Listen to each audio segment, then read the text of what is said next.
Hello నమస్తే welcome to Andhraprabha నేను ప్రియా కౌశిక్.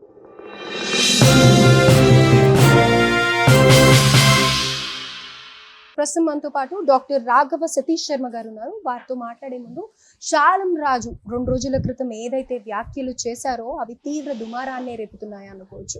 దేవుడి గురించి చెప్పాల్సిన మాటలు కాస్త ఎలా అంటే కనుక ఆడవాళ్ళని కించపరిచేలాగా మతం కల్లోలాలు రేపేలాగా మాట్లాడడం జరిగింది. సో ప్రస్తుతం దాని గురించే మాట్లాడదాం రాఘవ సతీష్ శర్మ గారితో. నమస్కారం అండి. శుభాశీస్సులమ్మ. అయితే శాలం రాజు చేసిన వ్యాఖ్యల్ని ఏ విధంగా చూడాలంటారు? దేవుడి గురించే మాట్లాడతాం, ప్రేమమయులం మేము, ప్రేమనే పంచాలి అని చెప్తారు ప్రభువు అని అన్న చోట మరి పూలు పెట్టుకుంటే ఒక విధంగా, పూలు పెట్టుకోకపోతే ఒక విధంగా స్త్రీలని అవమానించడం ఎంతవరకు కరెక్ట్ అని అంటారు? ఫస్ట్ ఆఫ్ ఆల్ సీతమ్మ కొడుకుగా, నారసింహుడి బిడ్డగా నేను చెప్పే మాట ఒకటే, పనికి మాలిన కొంతమంది పనిగట్టుకొని మనుషుల మధ్య, కులాల మధ్య, మతాల మధ్య ఒక చిచ్చు రేపి మతోన్మాదులుగా మారిపోతున్నారు. ఇది పక్కా వాస్తవం. కొంతమంది పనిగట్టుకొని మతాల మధ్య, కులాల మధ్య ఒక చిచ్చు పెట్టే కార్యక్రమాన్ని పెంపొందించి పెంచి మతోన్మాదులుగా మారుతున్నారు. దేశం అవతల అంటే బోర్డర్ అవతల ఉన్న తీవ్రవాదం కన్నా ఈ తీవ్రవాదులని ఏ రకంగా శిక్షిస్తారా అని ఎదురు చూస్తున్నా నేను. ఎందుకంటే ఇప్పుడు ఆ మనిషి మాట్లాడిన మాటలు చాలా తప్పు. ఎందుకంటే విజయవాడ గుణదలలో మేరీమాత అని ఒక పెద్ద ఆలయం ఉంది. మన క్రైస్తవ సమాజానికి చాలా పూర్వీకులది, అది చాలా పాతది. అది నా చిన్నతనం నాటి నుంచి చూసినటువంటి గుణదల మేరీమాత ఆలయం అంటే చాలా ఫేమస్ అది. సో నా స్నేహితులు అందరూ ఉన్నప్పుడు సహజంగా విజయవాడ వన్ టౌన్లో గాంధీ హిల్ ఎంత ఫేమస్, ఈ గుణదల మేరీమాత టెంపుల్ అంత ఫేమస్. నేను ఆనాటి నుంచి చూస్తున్నాను, మేరీమాతకు కూడా పూలమాలలు వేస్తూ ఉంటారు, మేరీమాతను కూడా పూలతో ఇస్తూ ఉంటారు. అటువంటప్పుడు నువ్వు ఎవరిని మాట్లాడుతున్నావు? ఒక స్త్రీ జాతిని ఎంత తప్పుగా మాట్లాడుతున్నావు నువ్వు? అలా మాట్లాడచ్చా? అంత తేలిగ్గా ఉందా స్త్రీ జాతి అంటే? అంటే నువ్వు ప్రేమని పంచుతున్నావు అంటే ఇదేనా? అసలు ఏ రకమైనటువంటి ఆలోచనలతో ఆ మాట మాట్లాడాడు? నువ్వు గడచిన 20-25 ఏళ్ళుగా మల్లెపూలని దండలుగా మార్చి సిలువకి అలాగే మేరీమాతకి చక్కగా అలంకారం చేసిన విధానాలు నేను చూశాను. అలాగే స్వర్గస్థులైనప్పుడు వారికి ఆ మల్లెపూలతో, పూలదండలతో, గులాబీ దండలతో అంజలి ఘటించడం చూశాను. నీ కళ్ళు దుబ్బాయా? నీ కళ్ళేమన్నా దుబ్బాయా? ఎందుకు ఇలా మాట్లాడటం? అంటే అక్కడ అంటే క్రైస్తవ సమాజంలో స్త్రీలు మల్లెపూలను ఇష్టపడరా? నువ్వు చూసావా? నీకు తెలుసా? అసలు నువ్వు ఇప్పుడు నీకు నచ్చలేదు, ఓకే, నీకు ఇష్టం లేదు, ఓకే, కానీ నువ్వు అందరినీ ఉద్దేశించి మాట్లాడడం వెనక నీ ఆలోచన ఏంటి? నీ ఉద్దేశం ఏంటి? అసలు నువ్వు ఎందుకు ఇలా చేస్తున్నావు? ఇది తప్పు, ఇది చాలా పెద్ద తప్పు. స్త్రీ సమాజాన్ని గౌరవించాల్సిన అత్యంత కీలక బాధ్యత మనది. మనం గౌరవించుకోవాలి, వాళ్ళని మర్యాదగా చూసుకోవాలి, వాళ్ళకు ఒక రక్షణ కవచంగా మనం ఉండాలి. అలాంటిది ఇవాళ నువ్వు స్త్రీలను పట్టుకొని, ఇప్పుడు మీ అమ్మ పుట్టి బుద్ధిరిగిన తర్వాత మల్లెపూలు పెట్టుకోలేదా? పుట్టి బుద్ధిరిగిన తర్వాత ఆ మల్లెపూలని వాడలేదా? పుట్టి బుద్ధిరిగిన తర్వాత నీ భార్య కావచ్చు, నీ తోబుట్టు కావచ్చు, మల్లెపూలే వాడలేదా? ఒకసారి అడిగిరా? నువ్వు ఉన్న చోట వాడరేమో, కానీ నువ్వంటే ఇష్టం లేని వాళ్ళంతా నిన్నే తిడతారేమో. నువ్వు ఎలా మాట్లాడతావు? నేను చెప్పేది ఒకటే, ఇందాక చెప్పాను కదా, పని కట్టుకొని కొంతమంది ఉగ్రవాదంలాగా మతోన్మాదాన్ని పెంచి పోషిస్తున్నారా అనిపిస్తోంది. అంటే వీళ్ళు ఏమైనా స్పెషల్ ఐడెంటిటీ కోసం ట్రై చేస్తున్నారా అని అనుకోవచ్చు. కారణాలు ఏమన్నా కావచ్చు. మాస్టర్ ప్రవీణ్ చనిపోయినప్పుడు కూడా అది యాక్సిడెంట్ కాదు, హత్య అని చెప్పేసి చాలా సార్లు వాళ్ళు ఆ కేసుని డైవర్ట్ చేసే విధంగా మాట్లాడడం కూడా జరిగింది. అండ్ ఇప్పుడు ఏదో ఒక రకంగా హిందువులను టార్గెట్ చేస్తూ, కేవలం హిందువులని టార్గెట్ చేస్తూ వీళ్ళు మాట్లాడడం జరుగుతూ ఉంటుంది. దీన్ని బట్టి ఏమనుకోవాలి?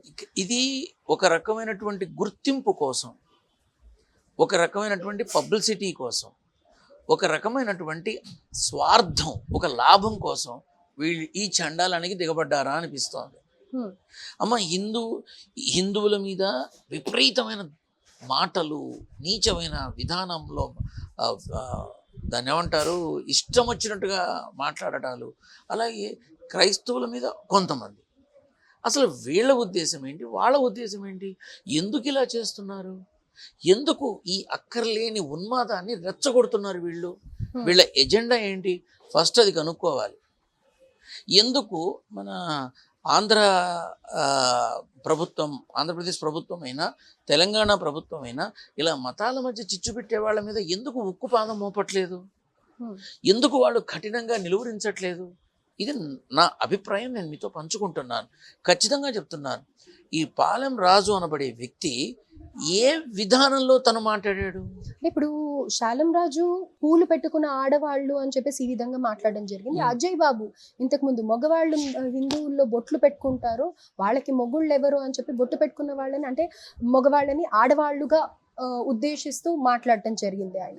సో ఇలా ప్రతిసారి హిందువులని టార్గెట్ చేస్తూ బొట్టు, పూలు, చీర, మరి అలా అంటే మరి వాళ్ళల్లో కూడా ఎంతో మంది చీరలు కట్టుకోవడం ఇలాంటివి కూడా జరుగుతూ ఉంటుంది, పూలు పెట్టుకోవడం జరుగుతూ ఉంటుంది.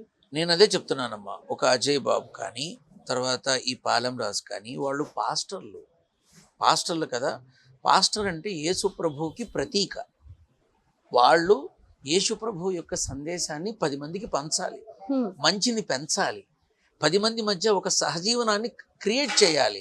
అందరినీ మన మతాన్ని ప్రేమిద్దాం, పరమతాన్ని గౌరవిద్దాం అనే విధంగా మాట్లాడాల్సిన వీళ్ళు నోటికొచ్చినట్టు, ఇష్టం వచ్చినట్టు హిందువుల మీద ఒక దాడిని ప్రారంభించారా? వీళ్ళు ఎవరైతే నేను చెప్పానో వీళ్ళు హిందువుల మీద ఒక దాడిని ప్రారంభించారా? ఎందుకు, దేనికి, దాని వెనక ఉన్న ఆలోచన ఏమిటి, దానివల్ల వీళ్ళ కలిగే లాభం ఏమిటి? ఇది నాకు అడగాలని ఉంది. దేనికి ఇవన్నీ, ఎందుకు చేస్తున్నారు ఇవన్నీ అని నాకే అడగాలని ఉంది. ఇప్పుడు నేను లాస్ట్ టైం మాట్లాడినప్పుడు మీరు సెక్యులరా అని అడిగారు. Yes, I'm a secular. నాకు అందరూ ఒకటే, నాకు వీళ్ళు వాళ్ళు అని కాదు, నాకు అందరూ ఒకటే. నేను అందరినీ ప్రేమిస్తా. నేను లాస్ట్ టైమే చెప్పా, నేను మనిషిగా పుట్టా, మనిషిగా బ్రతుకుతా, మనిషిని ప్రేమిస్తా, మనిషిగా చచ్చిపోతా. కానీ ఏ ధైర్యంతో వీళ్ళు ఇలా మాట్లాడుతున్నారు? అందరినీ ప్రేమించాలి కానీ మతపరమైన ద్వేషాలు వద్దు అని అంటారు. అందరినీ మనం ప్రేమించాలి, కానీ ఈ మతపరమైనటువంటి ఈ నీచపు విధానం ఏమిటి? అసలు ఆ రాజుకి ఏం తెలుసు? వాళ్ళ అమ్మని అడగాలి, మల్లెపువ్వు యొక్క విధానం ఎలా ఉంటుంది, మల్లెపువ్వుని ఎందుకు వాడతారు? అసలు వాళ్ళ అమ్మ, తను కట్టుకున్న భార్య, తన తోడ పుట్టిన వాళ్ళు మల్లెపువ్వుని ఇష్టపడకుండానే ఉంటారా? అరే, నువ్వు మాట్లాడే మేరీ మాతకే మల్లెపూల దండలు వేశారు, మీరు కావాలంటే మాంజమాల్లో చూడండి, మీకు దొరుకుతాయి. మల్లెపూల దండలతో అలంకరించినటువంటి మేరీమాత బొమ్మలు ఎన్నో ఉంటాయి. అంటే నువ్వు మేరీమాతను కూడా అంటావా నువ్వు? అంటే నువ్వు అన్నీ ఆడవాళ్ళ లిస్టులో మరి అమ్మ కూడా, మీ అమ్మ ఉంది, మేరీమాత ఉంది, ఎవరిని తప్పుపడుతున్నావు నువ్వు? ఏమిటి నీ ధైర్యం? నేను నేరుగా అడుగుతున్నా, ఏమిటి ఈ రకంగా మాట్లాడి నువ్వు ఏం చెప్పదలుచుకున్నావు? ఈ రకంగా మాట్లాడి ఎవరిని రెచ్చగొడుతున్నావు? హిందువులంటే అంత తేలిగ్గా ఉందా? అమ్మ, హిందువుల్లో ఒక ఐకమత్యం ఉంది, ఖచ్చితంగా ఉంది. ఈ ఐకమత్యం అనేది బల ప్రదర్శనగా మారితే యుద్ధాలు దేశం అవతల కాదమ్మా, దేశంలోనే జరిగాయి యుద్ధాలు. నువ్వు మొన్న నేను లాస్ట్ ఇంటర్వ్యూలో కూడా చెప్పా, ఇండియా పాకిస్తాన్ మధ్య వారు అబ్బాయి ఏముండదమ్మా, 3 రోజులే బోర్డర్లోనే ఉంటుందని చెప్పా మీకు. అదే జరిగింది. కానీ హిందువులు గనక ఐక్యంగా నిలబడితే యుద్ధాలు దేశంలోనే జరిగేవి ఇలాంటి మతోన్మాదుల వల్ల. దానివల్ల ఎవరికి నష్టం, ఎంత ప్రాణ నష్టం, ఎంత ఆస్తి నష్టం, ఇవన్నీ అసలు వీళ్ళు ఎందుకు ఆలోచించట్లేదు? ఇలా మతాల మీద బురద జల్లే ప్రయత్నం చేసేటటువంటి ఇటువంటి వాళ్ళ మీద ఎందుకు కేసులు పెట్టట్లేదు? హిందువులైనా, క్రిస్టియన్స్ అయినా, ముస్లిమ్స్ అయినా మనమంతా ఒకటే ఎందుకు ఆలోచించట్లేదు? ఎందుకు ఆగస్టు 15వ తారీఖు నాడు ఇండియన్ ఫ్లాగ్కి పెడుతున్నారు? క్రిస్టియన్స్ వైట్ ఫ్లాగ్కిను, ముస్లిమ్స్ గ్రీన్ ఫ్లాగ్కి, హిందూస్ ఆరెంజ్ ఫ్లాగ్కి పెట్టకుండా అందరూ కలిసి ఒకే ఫ్లాగ్ కిందకి ఎందుకు వస్తున్నారు? మనం అలా కలిసి ఉండలేమా? ఎంతసేపు ఒక మత గ్రంథాన్ని, ఒక భగవద్గీతని తప్పుపట్టి మాట్లాడి ఎన్నాళ్ళు ఈ పెంట, ఎన్నాళ్ళు? నేను అనేది ఏంటంటే, ఆ పాలెం రాజు అనేవాడు ఫస్ట్ వాళ్ళ అమ్మని అడగాలి. అమ్మ, నీ జీవితంలో నువ్వు పుట్టి బుద్ధి తిరిగాక మల్లెపూను ముట్టుకున్నావా అని చెంప పగల కొట్టేటట్టు చెప్తుంది సమాధానం. ఒరే పెచ్చబెదవా, నేను మేరీ మాతకే వేశాను రా అని చెప్తుంది. వాళ్ళు ఆవిన్నాడు, వాడికి పెళ్ళైనప్పుడు మల్లెపూలు వాడకుండానే వాడి పెళ్లి జరిగిందా? వాడికి సంబంధించిన వాళ్ళు పరమపదించినప్పుడు ఆ కార్యక్రమానికి వెళ్ళినప్పుడు పూలదండలు, పుష్పగుచ్చాలు, గులాబీ దండలు అన్ని పెడతారుగా. హ్మ్. వీడు మల్లెపువ్వు ముట్టుకోకుండానే వీడి జీవితం నడిచిందా? చచ్చినా నడవదు. నేను చెప్తున్నా. రైట్. ఈరోజు ఏదో ఒక అంశం తీసుకోవడం, హిందువుల్ని టార్గెట్ చేయటం కొంతమందికి బాగా అలవాటైపోయి, రైట్. ఇప్పుడు నన్ను అభిమానించేవాళ్ళు, నన్ను కావాలనుకునేవాళ్ళు చాలామంది ఉన్నారు. వీళ్ళందరూ కూడా ఒక మతానికి చెందిన వాళ్ళు కాదు కదా. అవును. సకల మతస్థులు ఉంటారు. ఈవెన్ జైన్స్ కూడా నన్ను అభిమానిస్తారు. వాళ్ళు అసలు ఎవరి దగ్గరికి పోరు, ఎవరిని నమ్మరు.